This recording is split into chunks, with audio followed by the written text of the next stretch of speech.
الحمدللہ الحمدللہ وکفا والصلاة والسلام علی من لا نبی بعد اما بعد فاعوذ باللہ من الشیطان الرجیم بسم اللہ الرحمن الرحیم یا بنی اسرائیل اذکروا نعمتی التی انعمت علیکم وانی فضلتکم علی العالمین واتقوا یوما لا تجزی نفس عن نفس شیئا ولا يقبل منها شفاعة ولا يؤخذ منها عدل ولا هم ينصرون۔ اے اولاد یعقوب، میرے انعامات یاد کرو جو میں نے تم پر کیے، اور تحقیق میں نے تمہیں اس وقت کے تمام لوگوں پر فضیلت دی، اور اس دن سے ڈرتے رہو کہ نہ کفایت کرے گا کوئی نفس کسی نفس سے کسی چیز کا بھی، اور نہ قبول کی جائے گی نفس کافرہ کے حق میں سفارش، اور نہ لیا جائے گا نفس کافرہ سے کوئی فدیہ، اور نہ وہ امداد کیے جائیں گے اپنی قوم کی طرف سے۔ سامعین محترم، یہاں سے اعادہ لبعد العہد کی اصطلاح ہے کہ ماقبل کے اندر اولاد یعقوب قوم بنی اسرائیل کا تذکرہ، یہاں پر پھر اسی کی طرف موضوع سخن اللہ تبارک و تعالی فرما رہے ہیں۔ تو ماقبل کے اندر روحانی امراض سے نجات حاصل کرنے کے لیے ارکان ایمان کی دعوت دی گئی تھی۔ اب اس آیت مبارکہ میں پھر بنی اسرائیل کو خطاب ہے، مگر پہلے خطاب کا اعادہ کرتے ہوئے فرمایا،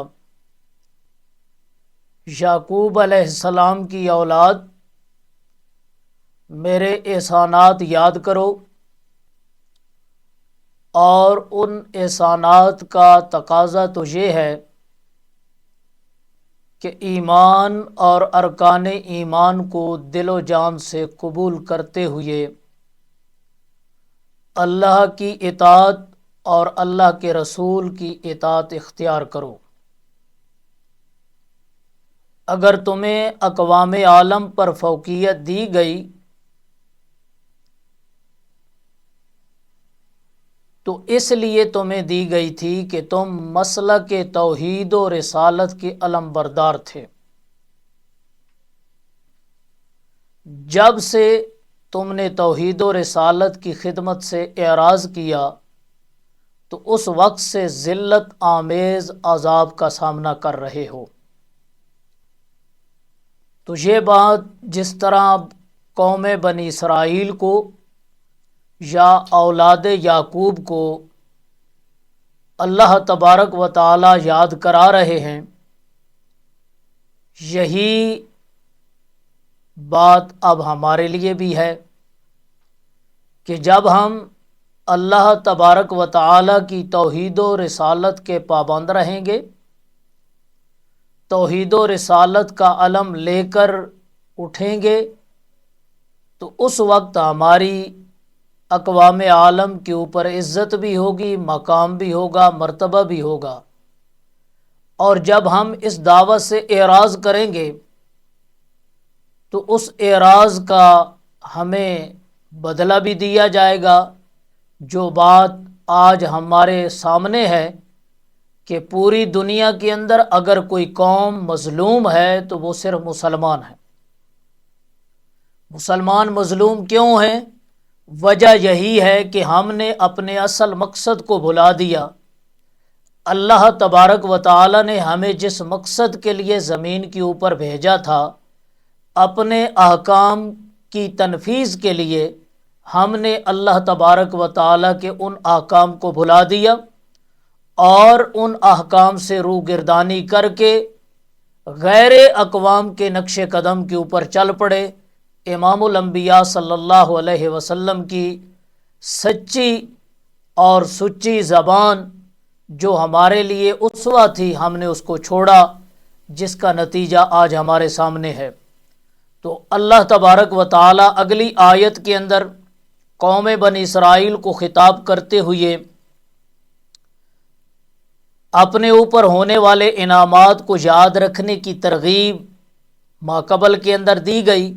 اب اس آیت مبارکہ میں ان لوگوں کے حق میں عذاب کا ذکر فرمائیں گے جو ایمان اور ارکان ایمان کی مخالفت کرتے رہتے ہیں۔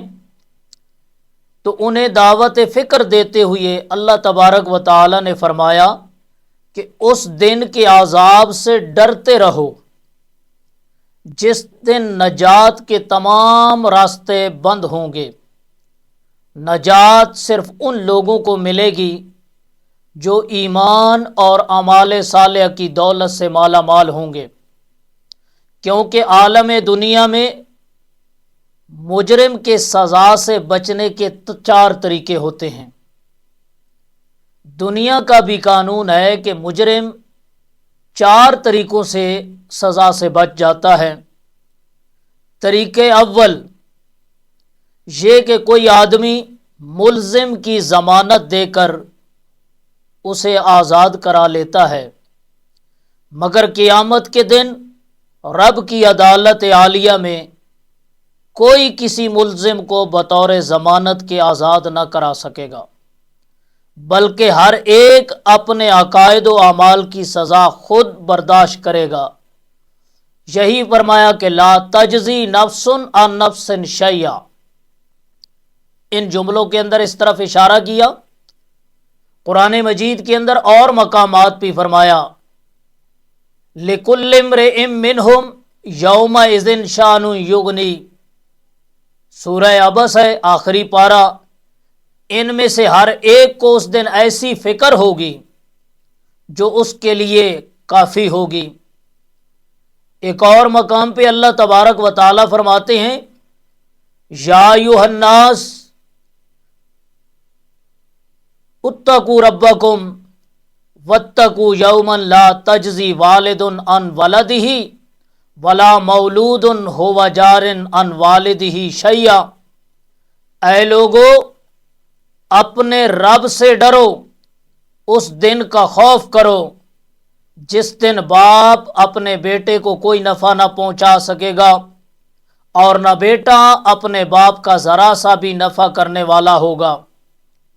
تو یہ پہلا طریقہ اس کی نفی کر دی، کوئی ضمانت دے کر کسی کو چھڑا لے، دن قیامت کے کوئی بھی ضمانت دینے والا نہیں ہوگا۔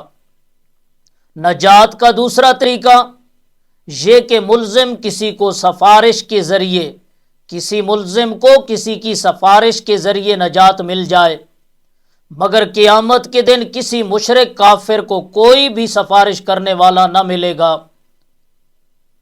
وَلَا يُقْبَلُ مِنْهَا شَفَاعَةٌ، اس سے مراد کہ جو ملزم کافر ہے، کافر کے لیے یا مشرک کے لیے کوئی بھی سفارش کرنے والا نہیں ہوگا۔ قرآن مجید کے اندر ایک اور مقام پہ اللہ تبارک و تعالی فرماتے ہیں کہ خود کافر لوگ اس دن کہیں گے فَمَا لَنَا مِن شَافِعِينَ، اب تو ہمارا کوئی سفارشی بھی نہیں ہے۔ یہ سورۃ الشعراء ہے۔ آگے ایک اور مقام پہ فرمایا فَمَا تَنْفَعُهُمْ شَفَاعَةُ الشَّافِعِينَ، پس انہیں سفارش کرنے والوں کی سفارش نفع نہ دے گی۔ یہ دوسرے طریقے کی بھی نفی کر دی۔ اب تیسرا طریقہ ملزم کا سزا سے بچنے کا یہ ہے کہ ملزم رشوت کے ذریعے نجات حاصل کرے، مگر قیامت کے دن کسی کے پاس کچھ بھی نہ ہوگا جو بطور رشوت کے ادا کر کے نجات حاصل کر لیں۔ قرآن مجید کے اندر ایک اور مقام پہ فرمایا وَإِن تَعْدِلْ كُلَّ عَدْلٍ لَا يُؤْخَذُ مِنْهَا، اگر دنیا بھر کا معاوضہ بھی دے ڈالے تب بھی اس سے نہ لیا جائے گا۔ ایک اور مقام پہ اللہ تبارک و تعالی فرماتے ہیں فَالْيَوْمَ لَا يُؤْخَذُ مِنْكُمْ فِدْيَةٌ، پس آج تم سے فدیہ نہ لیا جائے گا۔ تو اب رشوت کی بھی نفی ہو گئی۔ آخری طریقہ نجات یہ ہے کہ کسی کے تعاون سے ملزم کو نجات مل جائے، مگر قیامت کے دن کوئی بھی کسی کا تعاون نہیں کرے گا، کرنے کے لیے بالکل تیار بھی نہیں ہوگا اور کرے گا بھی نہیں۔ تو اس کا ایک اور مقام پہ اللہ تبارک و تعالی فرماتے ہیں فَمَا لَهُ مِن قُوَّةٍ وَلَا نَاصِرٍ، پس نہ ہوگا اس دن کسی کافر و مشرک کے پاس نہ کوئی زور لگانے والا نہ اس کی مدد کرنے والا۔ ایک اور پہ مقام پہ فرمایا مَا لَكُمْ لَا تَنَاصَرُونَ، تمہیں کیا ہو گیا ہے ایک دوسرے کی مدد نہیں کرتے۔ تو حاصل کلام یہ ہوا کہ یہ عالم دنیا میں مجرم کے بچنے کے 4 طریقے ہیں، مگر قیامت کے دن اللہ تبارک و تعالی کی عدالت عالیہ میں کسی طریقے سے بھی نجات نہ ملے گی، بلکہ صرف اور صرف وہ لوگ نجات حاصل کریں گے جن کے دلوں کے اندر ایمان ہے اور ارکان ایمان سے وہ منور ہیں۔ تو اب یہاں سے یہ بات ثابت ہوئی کہ قیامت کے دن نجات صرف اور صرف اس بندے کی ہوگی جو اللہ تبارک و تعالی کی توحید کا قائل ہے، امام الانبیاء کی ختم نبوت کا قائل ہے اور ارکان اسلام کو پورا کرتا ہے، نجات اس کی ہوگی۔ تو یہاں سے ایک بات نکلتی ہے شفاعت۔ تو شفاعت کی 3 قسمیں ہیں۔ پہلی قسم ہے شفاعت وجاہت، وہ یہ ہے کہ کسی کی وجاہت اور دبدبے سے مرغوب ہو کر بادل ناخواستہ اس کی سفارش کو قبول کرنا پڑتا ہے۔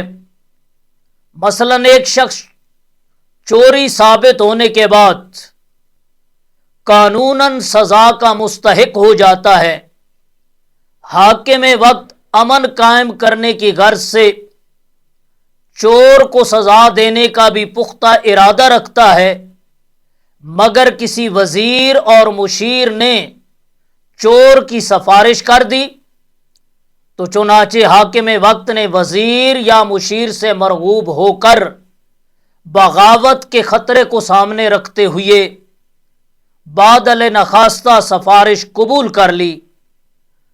تو حکم اس کا یہ ہے کہ کسی بھی ہستی کے متعلق اس قسم کی شفاعت کا اللہ کریم کی ذات گرامی کے متعلق عقیدہ رکھنا کفر ہے۔ اللہ تبارک و تعالی کسی سے مرغوب نہیں ہوتا۔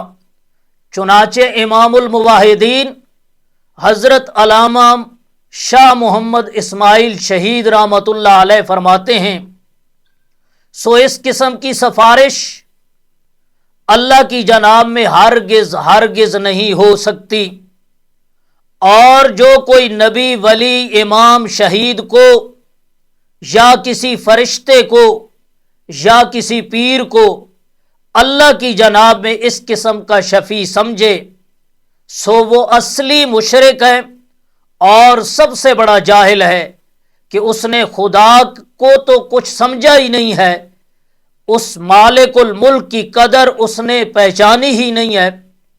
تو دوسری قسم ہے شفاعت محبت، کہ کسی کی محبت و عشق میں مجبور ہو کر بادل ناخواستہ اس کی سفارش قبول کرنا۔ مثلا چور بادشاہ کی زوجہ محبوبہ کو سفارشی لے آتا ہے، تو بادشاہ محبت میں مجبور ہو کر سفارش قبول کر لیتا ہے، تو اس قسم کی سفارش کا اعتقاد بھی اللہ کریم کی ذات کے متعلق کفر ہے۔ چنانچہ امام الموحدین شاہ محمد اسحاق شہید رحمۃ اللہ علیہ فرماتے ہیں، اس قسم کی شفاعت بھی اس دربار میں کسی طرح ممکن نہیں کہ کوئی کسی کو اس جناب میں اس قسم کا شفیع سمجھے، وہ بھی ویسا ہی مشرک ہے اور جاہل ہے جس طرح کے اول مذکور ہو چکا ہے۔ اب شفاعت کی تیسری قسم یہ ہے کہ بادشاہ کسی کے حق میں معافی دینے کی مرضی پا کر اس کی سفارش کرنا۔